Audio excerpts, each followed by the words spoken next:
Hello guys, मेरा नाम मुस्कान सिंह है। मैं क्लास 12 सेक्शन बी के स्टूडेंट हूँ। आज का जो मेरा विषय या टॉपिक है वो है निर्देशन। निर्देशन का जो शाब्दिक अर्थ होता है वह निर्देश देने की प्रक्रिया होती है। निर्देश में किसी भी समस्या को समाधान करने के लिए जो आज्ञा मिलती है या जो विधि या तरीका होता है वह निर्देश कहलाता है।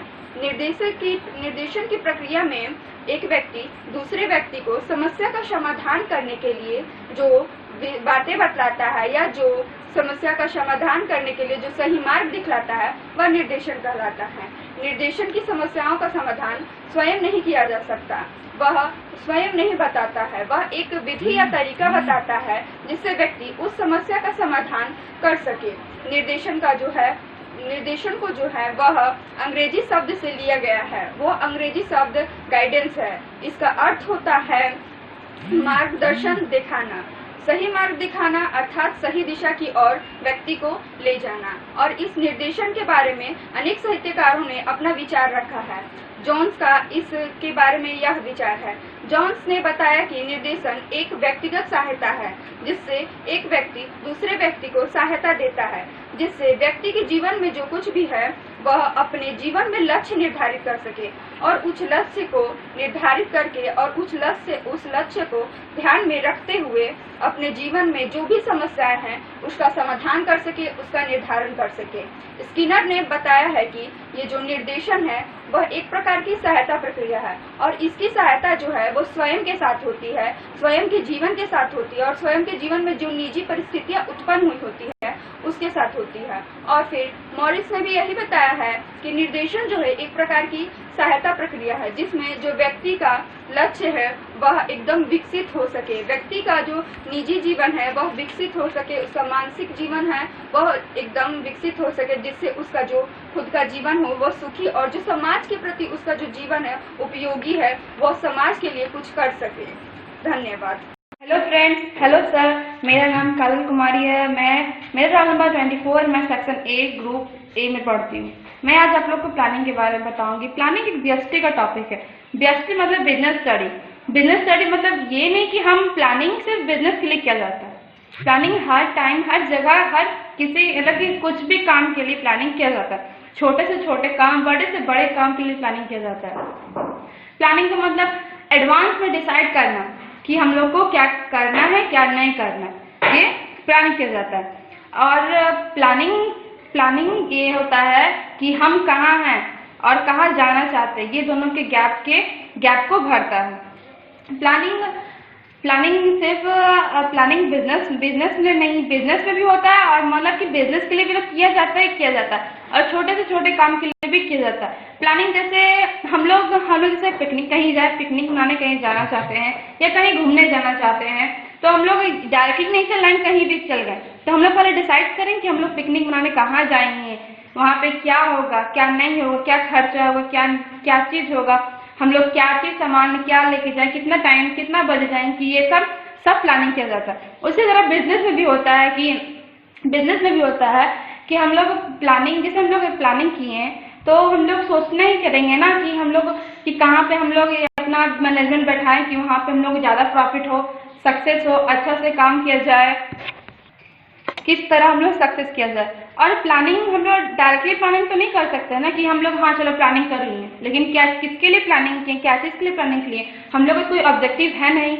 अगर हम लोग इसलिए हम लोग प्लानिंग पर ऑब्जेक्टिव चूज किया जाता है कि हम लोग क्या चीज़ के लिए प्लानिंग किया जाए, क्या चीज़ के लिए हम लोग प्लानिंग करें।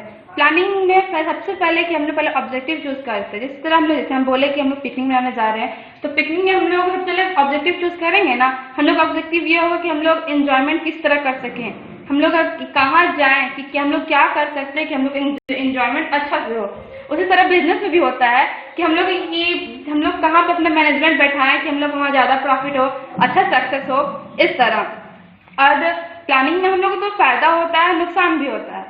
फायदा ये होता है कि हम लोग जैसे प्लानिंग कर लिए तो आगे चल के फ्यूचर में तो हम लोग जान नहीं रहे हैं कि हम लोग को फ्यूचर में क्या हो रहा है, क्या नहीं हो रहा है। हम लोग अगर प्लानिंग करके चले अच्छा से तो हम लोग फ्यूचर में जो आने वाली मुसीबत होगा उससे हम लोग बच सकते हैं। बच तो नहीं सकते, मतलब मुसीबत से बच सकते हैं, मुसीबत कम तो हो सकता है हम लोग का ना। उसी तरह और नुकसान ये होता है कि हम लोग प्लानिंग अगर किए तो हम लोग का टाइम कंज्यूमिंग तो होगा ही होगा, लेकिन पैसा का खर्च होगा, पैसा Commerce Gold classes. This is Supriya Soni from class 12 roll group A roll 23। मेरा आज का टॉपिक है एक्यूमुलेटेड प्रॉफिट। एक्यूमुलेटेड प्रॉफिट, जब भी हम लोग बैलेंस शीट बनाते हैं तो हम लोग को बहुत सारे प्रॉफिट एंड लॉसेस देखने को मिलती है जिसको हम लोग डिस्ट्रीब्यूट करते हैं, तो वही एक्यूमुलेटेड प्रॉफिट। हमारी मेनली 6 तरह की एक्यूमुलेटेड प्रॉफिट है क्लास 12 के लिए। तो general reserve, profit and loss 2 तरह की होती है, एक डेबिट होती है, एक क्रेडिट साइड की होती है। थर्ड है हमारा workman compensation fund, investment fluctuation fund, employees provident fund and advertisement suspense account. इसमें से हम लोग सब कुछ तो डिस्ट्रीब्यूट करते हैं, लेकिन एम्प्लॉयज प्रोविडेंट फंड को डिस्ट्रीब्यूट नहीं करते। वो इसलिए क्योंकि वो पार्टनर्स के लिए नहीं होती है और हम लोग तो पार्टनरशिप फॉर्म बना रहे हैं, तो इसलिए उसको डिस्ट्रीब्यूट नहीं करते, वो एम्प्लॉयज के लिए होती है। ठीक है, अब आ गया हमारा general reserve, profit and loss, credit, workman compensation fund और इन्वेस्टमेंट फ्लक्चुएशन फंड। ये चारों जो होती है वो फर्म के लिए लायबिलिटी होती है और हमारे लिए असेट्स होती है। इसलिए इसको कैसे डिस्ट्रीब्यूट करते हैं, जनरल रिजर्व, बाकी भी सारे debit to partners capital account, वो भी एंड में। ठीक है, एंड में डिस्ट्रीब्यूट कर देते हैं। और ये जो हमारा प्रॉफिट एंड लॉस डेबिट होता है और एडवर्टाइजमेंट सस्पेंस अकाउंट क्रेडिट होता, एडवर्टाइजमेंट सस्पेंस अकाउंट, ये दोनों जो होती है फर्म के लिए असेट्स होती है और हमारे लिए लायबिलिटी होती है, क्योंकि हम लोग इसको फर्म को देते हैं एंड में। पैसा जो इसका होता है वो हम लोग देते हैं। इसकी एंट्री क्या होता है, partners capital account debit to advertisement suspense account या फिर to profit and loss debit हुआ तब। ठीक है, अब मेरा मेन टॉपिक है workman compensation fund. Workman compensation fund होता क्या है, ये एक फंड है जो कि फर्म जो है वो पहले ही इसे जमा करके रखती है। वो इसलिए क्योंकि उन्हें पता होता है कि वर्किंग प्लेस पे कभी भी कुछ भी हो सकता है वर्कर के साथ, तो वो अचानक से पैसा कहाँ से लाएगी।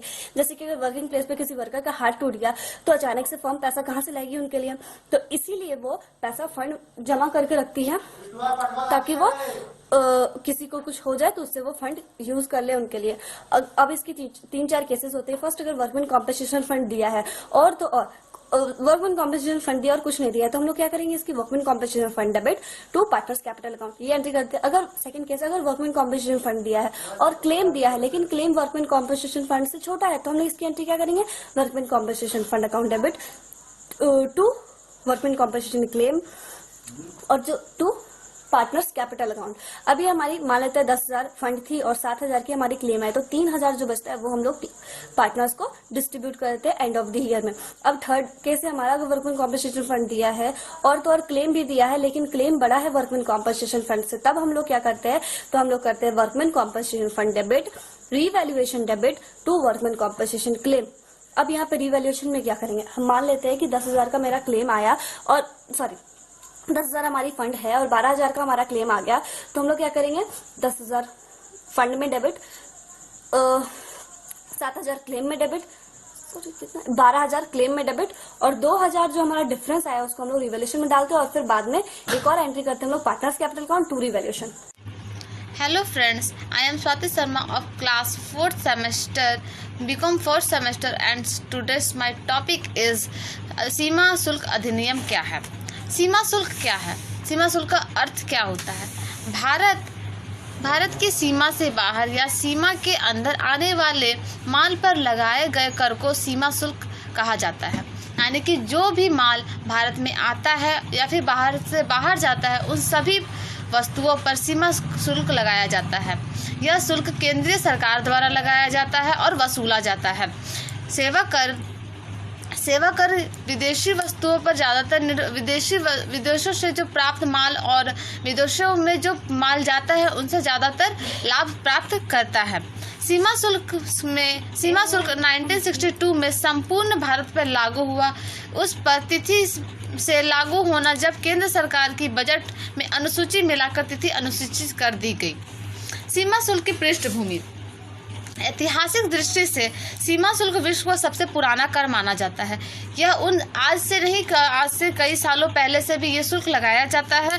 प्रारंभ में इसे व्यापारियों द्वारा लगाया जाता है, परंतु आजकल इसे प्रत्येक वस्तुओं में लगाया जाता है। आयात या निर्यात किए जाने वाले वस्तुओं में भी सीमा शुल्क को जोड़ा जाता है। सीमा शुल्क 2 प्रकार के होते हैं, पहला निर्यात कर और दूसरा आयात कर। धन्यवाद। Hello sir and my dear friends, my name is Sufia Parveen. I am in class 12. My roll number and section is A16. सो मेरा टॉपिक है ओरिएंटेशन यानी ट्रेनिंग और स्टाफिंग। तो जैसे कि हम लोग मैनेजमेंट में पढ़े पहले प्लानिंग और ऑर्गेनाइजिंग। तो प्लानिंग में क्या होता है कि जो मैनेजमेंट होती है वो गोल्स, ऑब्जेक्टिव और टारगेट को अचीव करने के लिए प्लान्स डेवलप करती है। और ऑर्गेनाइजिंग में क्या होता है कि जो प्लान्स बनाए थे प्लानिंग फंक्शन में, ऑर्गेनाइजिंग फंक्शन उन प्लान्स को एक्शन में कन्वर्ट करती है। तो कैसे कन्वर्ट करती है? By clarifying jobs, by arranging the resources. तो अगर हमारा टॉपिक है स्टाफिंग, तो स्टाफिंग का डेफिनेशन क्या होता है? तो finding the right people for the right job with the right qualification at the right time.